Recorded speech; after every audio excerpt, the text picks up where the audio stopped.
Jake Callahan had been a trucker for nearly 20 years, but nothing in his career had prepared him for the terror that lay ahead.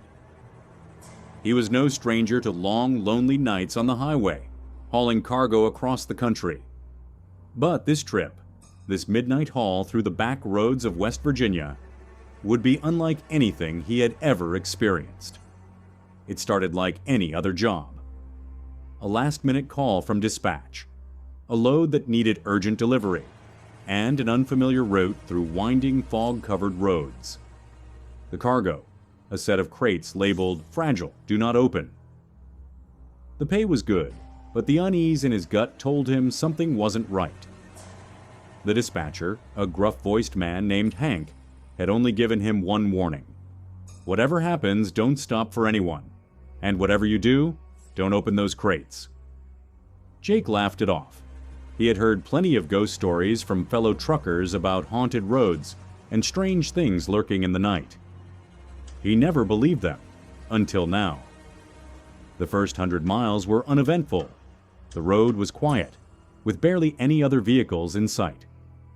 Tall trees lined the highway, their skeletal branches reaching toward the sky like twisted fingers.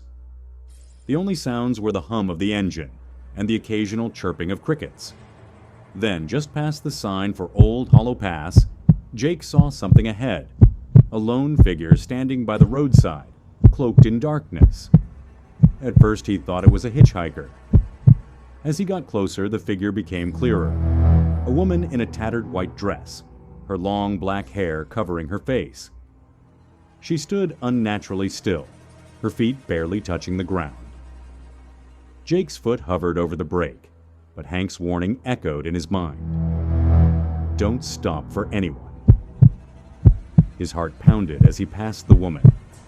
Just as he did, she turned her head slowly, unnaturally so, revealing a face with hollow black eyes and a gaping mouth. The radio crackled. A static-filled whisper filled the cab. Why didn't you stop? Jake's blood turned to ice. He gripped the wheel, refusing to look in the rearview mirror. He stepped on the gas. But then, thud. Something hit the back of the truck. Jake's hands tightened around the steering wheel. His breathing was ragged. He had been on the road for years and had seen his share of weird things. Wild animals, reckless drivers, even the occasional drunk wandering onto the highway. But this was something else. The truck shuddered again. Another thud, louder this time. His radio crackled again. You can't run forever, Jake. His name. It knew his name. A cold sweat broke out on his skin. He reached for his sidearm, a small revolver he kept under his seat. He had no idea if bullets could stop whatever this was, but it made him feel less helpless. Then, from the passenger seat, he heard breathing. Slow, ragged, right next to him. His stomach twisted as he turned his head. The woman was sitting beside him.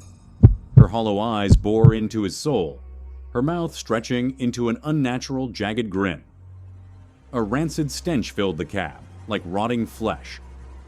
Her lips parted, revealing blackened teeth. You should have stopped, Jake.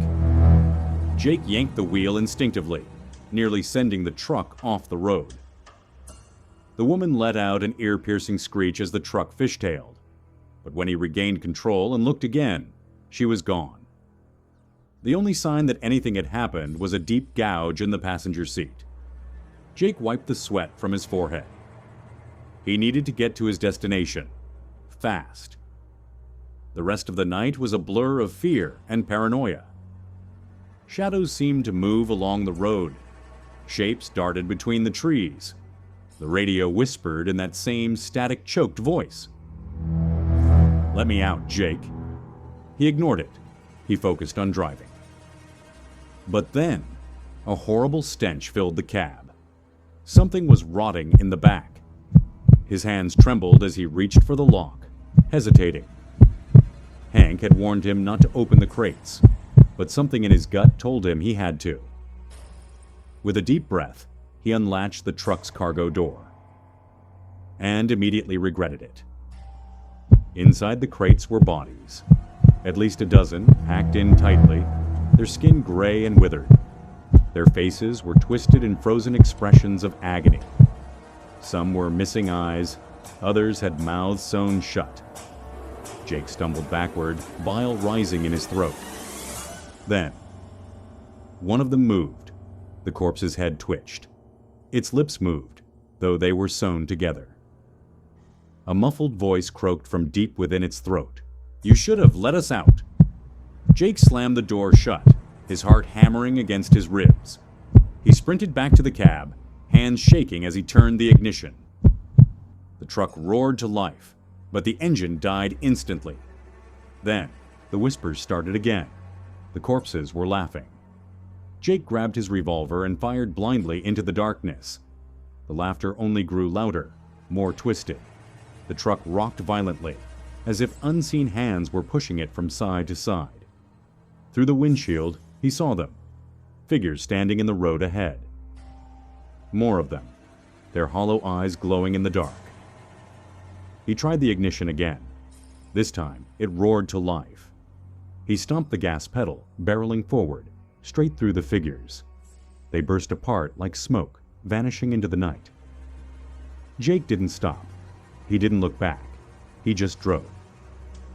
By the time he reached the drop-off point, a decrepit warehouse on the outskirts of an abandoned town, he was barely holding it together. An old man, dressed in a long black coat, was waiting for him. "You looked inside, didn't you?" the man said. Jake didn't answer. The old man sighed, tossing him an envelope filled with cash.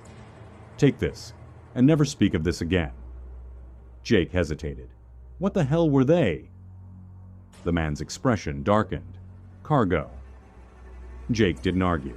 He took the money, climbed back into his truck, and sped off, vowing never to return. Epilogue. Still watching days passed, then weeks. But the nightmares never stopped. Every night, Jake heard the whispers. "You should have stopped, Jake." Sometimes, when he passed a reflective surface, his truck's windshield, a roadside mirror, he caught glimpses of her, the woman in white, still waiting, still watching. And one night, she whispered one final warning. "See you soon."